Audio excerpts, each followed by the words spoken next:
नमस्कार, आप देख रहे हैं न्यूज 24। मैं हूं विपनेश माथुर। बटेंगे तो कटेंगे का नारा देने वाले यूपी के मुख्यमंत्री योगी आदित्यनाथ ने आरोप लगाया है कि अगर झारखंड में फिर से हेमंत सोरेन की सरकार बनी तो ये घंटी और शंख पर भी पाबंदी लगा देंगे।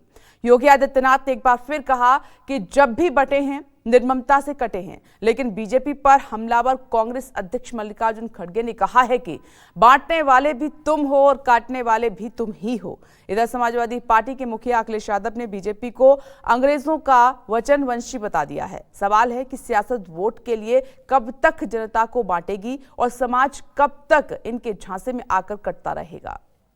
यही आरजेडी ने बिहार में जख्म दिए और यही झारखंड मुक्ति मोर्चा इस झारखंड के साथ कर रही है।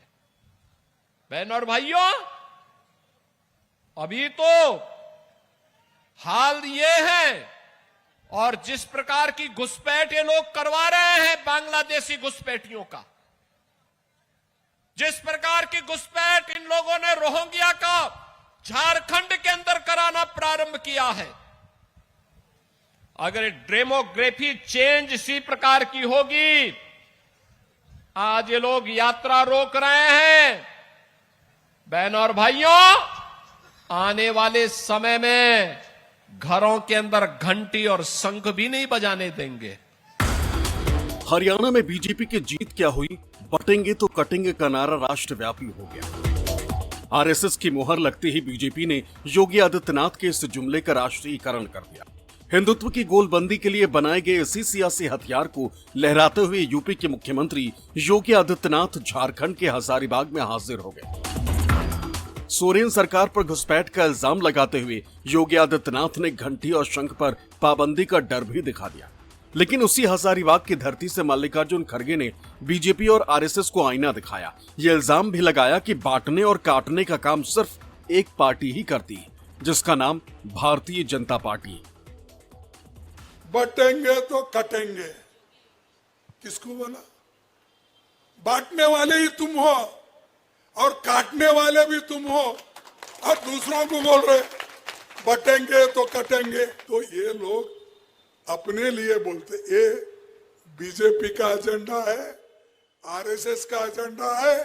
इस एजेंडे को तुमको तोड़ना है। का 1 दर्जन से अधिक मुख्यमंत्री भारतीय जनता पार्टी का यहाँ आया है। केंद्रीय मंत्री सभी यहाँ आकर के डेरा डाले हुए हैं। प्रधानमंत्री, गृह मंत्री यहाँ चक्कर काट रहे हैं और आपको हिंदू मुस्लिम के नाम पर वोट मांगने का काम कर रहे हैं।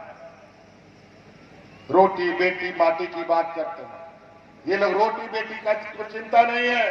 अगर रोटी बेटी का चिंता नहीं होता तो डबल इंजन में लोग हाथ में राशन कार्ड लेकर के भूख से नहीं मरते। और आज कोरोना जैसा महामारी बीत गया, लेकिन एक भी व्यक्ति को हम लोगों ने भूख से नहीं मरने दिया। जब घुसपैठ का मामला कोर्ट में जाए और प्रशासन इससे इनकार करे तो पता चलता है कि सरकारी तंत्र में ही घुसपैठ हो चुकी है।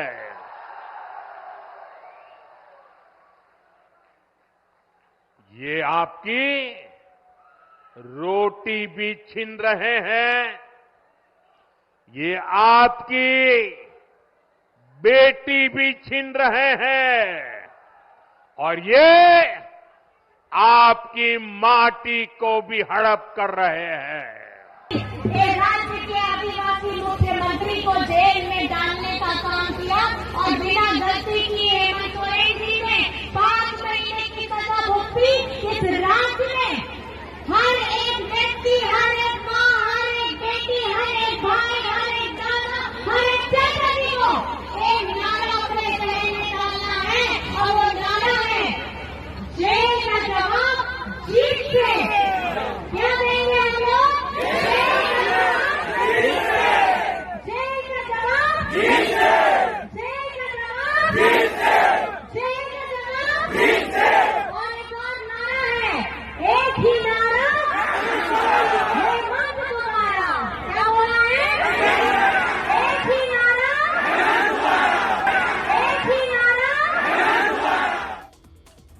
योगी आदित्यनाथ के जमान से बटेंगे तो कटेंगे का नारा तब निकला जब लोकसभा के चुनाव में यूपी में बीजेपी की बुरी गत हो गई। संविधान और आरक्षण बचाने के इंडिया गठबंधन के नारे ने दलितों और पिछड़ों में ऐसा भरोसा पैदा किया कि बीजेपी अयोध्या की सीट भी हार गई। ऐसे में बीजेपी और आरएसएस के सामने भविष्य की राजनीति का संकट खड़ा हो गया। जिस हिंदुत्व के नारे के जरिए वो देश में दशकों तक जीत का सपना देख रही थी, यूपी में दो लड़कों की जोड़ी ने उसे चूर चूर कर दिया। अब इंडिया गठबंधन पूछ रहा है कि जब दलितों पिछड़ों पर अत्याचार होगा, उनसे उनका बुनियादी हक भी छीन लिया जाएगा, तो फिर ये तबका बीजेपी के खिलाफ एकजुट क्यों नहीं होगा? ये पत्थरबाज पहले कश्मीर में भी थे, याद करना। आज पत्थरबाज सब राम नाम सत्य है की यात्रा में जा चुके हैं।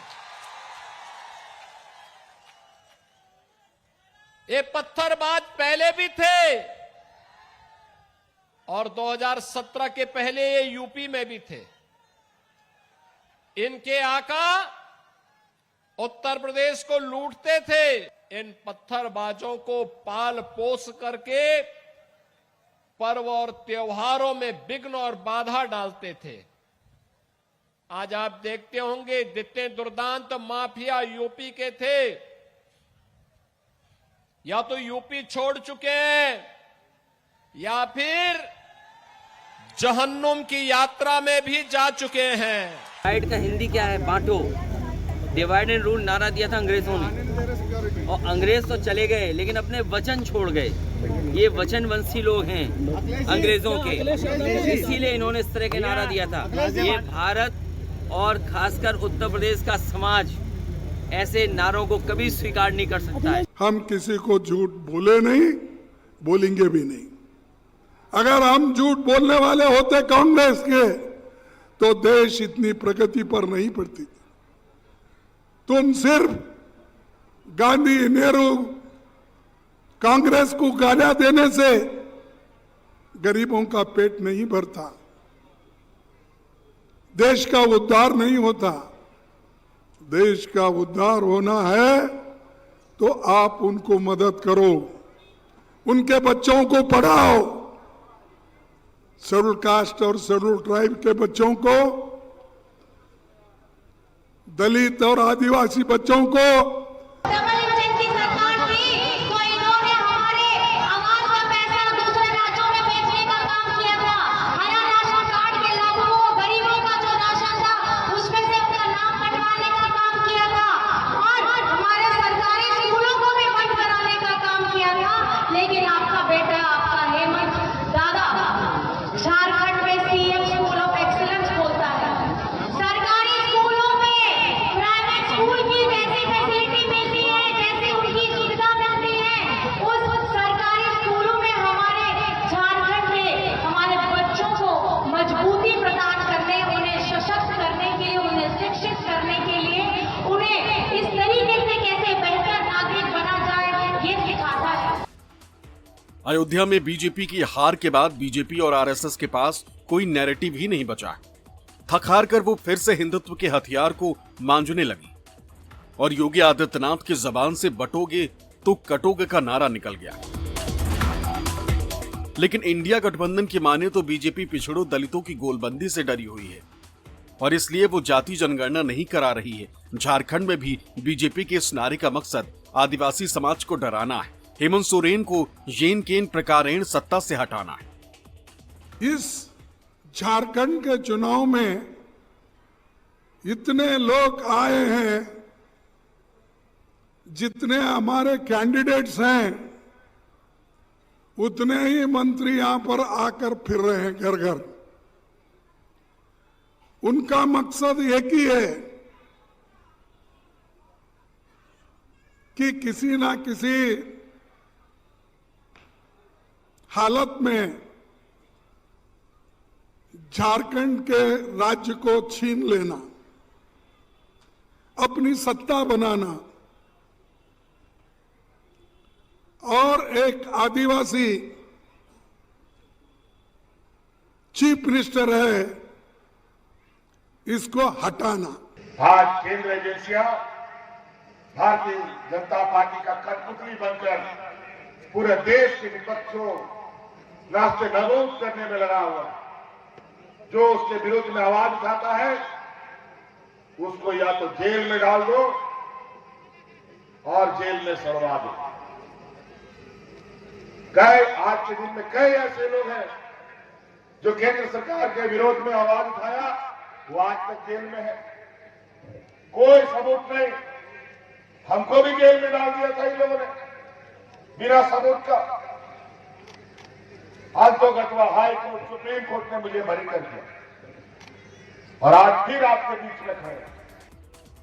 सोमवार को झारखंड में पीएम मोदी की रैली के साथ ही विधानसभा चुनाव में हेलीकॉप्टर विवाद की एंट्री हो गई। झारखंड मुक्ति मोर्चा ने दावा किया कि उसके स्टार प्रचारक और सीएम हेमंत सोरेन के हेलीकॉप्टर को उड़ान भरने नहीं दिया गया।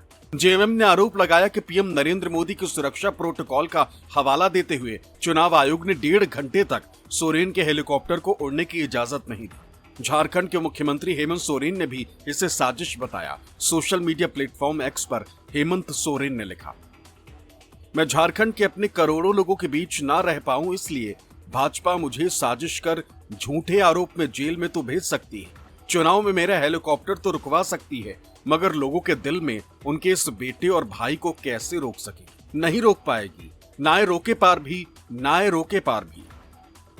हालांकि बीजेपी का दावा है कि ये पीएम की सुरक्षा का प्रोटोकॉल है जिसे हेमंत सोरेन सियासी मुद्दा बना रहे हैं। लेकिन झारखंड मुक्ति मोर्चा ने सवाल दागा कि स्टार प्रचारकों में फर्क कैसे हो सकता है? ये साजिश नहीं तो और क्या है? इनका अपना षड्यंत्र चलता रहता है।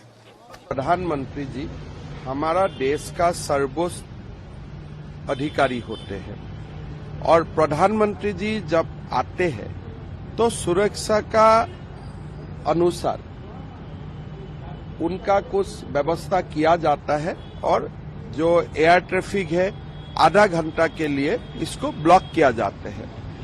ये नियम सबको मालूम है। तो इसीलिए जब भी जैसे हमारा असम में भी अगर प्रधानमंत्री का चुनाव का कार्यक्रम होगा कोई दिन, हम लोग दूसरा जगह में वो दिन कार्यक्रम करता हूँ। प्रधानमंत्री का कार्यक्रम तो सुबह नहीं होता है, सीएम ऑफिस में भी आते हैं, सब जानते हैं और उसी तरफ सारे लोग अपना अपना शेड्यूल बना लेते हैं। देखिए, चुनाव आयोग से परमिशन लिया हुआ प्रोग्राम रहता है सीएम का और ये कुछ ही दिन बाकी है वोटिंग के। 13 तारीख को पहले चरण की वोटिंग है। ऐसे में वो स्टार प्रचारक हैं और इंडिया गठबंधन के कांग्रेस, राजद और जेएमएम के लिए वो लगातार प्रचार कर रहे हैं। एक दिन में उनके 5-7 करके प्रोग्राम हो रहे हैं। ऐसे में आप सोचिए कि अचानक से इस तरह से अगर 2 घंटा उनको बैठा के रखा जाए, 2 घंटे में 4-5 जगह उनकी सभा हो सकती थी और चुनाव आयोग से परमिशन लिया हुआ है, तो इसके चलते जो दिक्कतें आई हैं तो वो किनके पास गुहार लगाएंगे? लोकसभा चुनाव के समय में उनको किस तरह से ईडी ने 5 महीने तक जेल में रखा और बाद में माननीय सुप्रीम कोर्ट ने कहा कि उनके खिलाफ कोई सबूत नहीं है। सुप्रीम कोर्ट ने कहा कि ईडी के पास उनके खिलाफ कोई सबूत नहीं था। इसके बावजूद 5 महीने तक लोकसभा इलेक्शन के दौरान उनको जेल में रखा गया। बीजेपी का दावा है कि झारखंड की जनता हेमंत सोरेन की सरकार से त्रस्त है क्योंकि वो आदिवासियों का हक छीनकर घुसपैठियों को देना चाहती है। लेकिन खड़गे ने सवाल दागा कि आरक्षण किसने दिया, संविधान किसने बनाया? क्या बीजेपी और आरएसएस की इसमें कोई भूमिका है? बीजेपी एक आदिवासी मुख्यमंत्री को हटाने के लिए तिकड़म कर रही है, लेकिन झारखंड की जनता उसकी हर साजिश को नाकाम कर देगी। हम सब लोग इस कनके के रिजर्व सीट पर जो प्रचार के लिए हुए हैं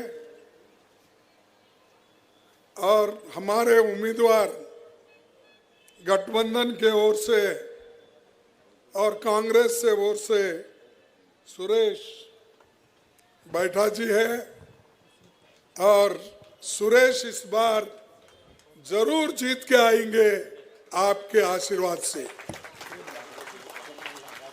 किसी को जनता का आशीर्वाद मिलता है। कौन सा है चुनाव चिन्ह? कौन सा है चुनाव चिन्ह? कौन सा है चुनाव चिन्ह? एक ही नारा, एक ही नारा, एक ही नारा, एक ही नारा। हमारा घाटशिला का विधायक कैसा हो? घाटशिला का विधायक कैसा हो?